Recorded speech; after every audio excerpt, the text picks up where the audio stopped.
Dans l'évangile de Jésus-Christ selon saint Matthieu. En ce temps-là, Jésus appela ses 12 disciples et leur donna le pouvoir d'expulser les esprits impurs et de guérir toute maladie et toute infirmité. Voici le nom des 12 apôtres.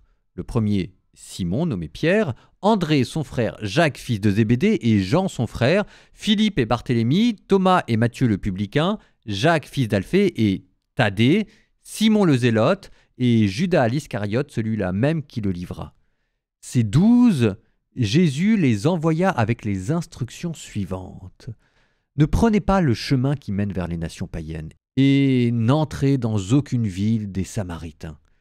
Allez plutôt vers les brebis perdues de la maison d'Israël. Sur votre route, proclamez que le royaume des cieux est tout proche.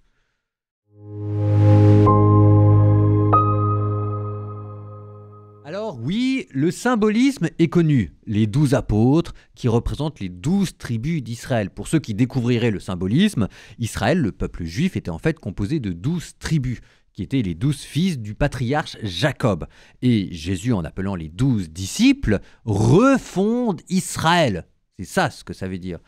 Sauf que, le symbolisme est connu, mais n'empêche que moi ça me pose une question, parce que ça veut dire quoi de refonder Israël? Ça veut dire que celui qui existe déjà, on en fait quoi? On le met à la poubelle?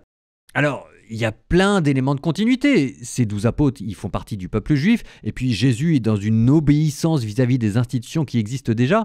N'empêche qu'il y a une pensée subversive là-dedans, il y a un côté révolutionnaire, hein. Vous pouvez être sûr que les pharisiens, ça leur a pas plu du tout, cette affaire.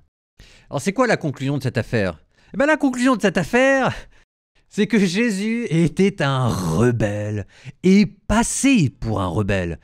Et qu'il y a une manière d'obéir même quand on est rebelle, c'est en faisant les choses, mais comme en les déplaçant légèrement et en les subvertissant de l'intérieur.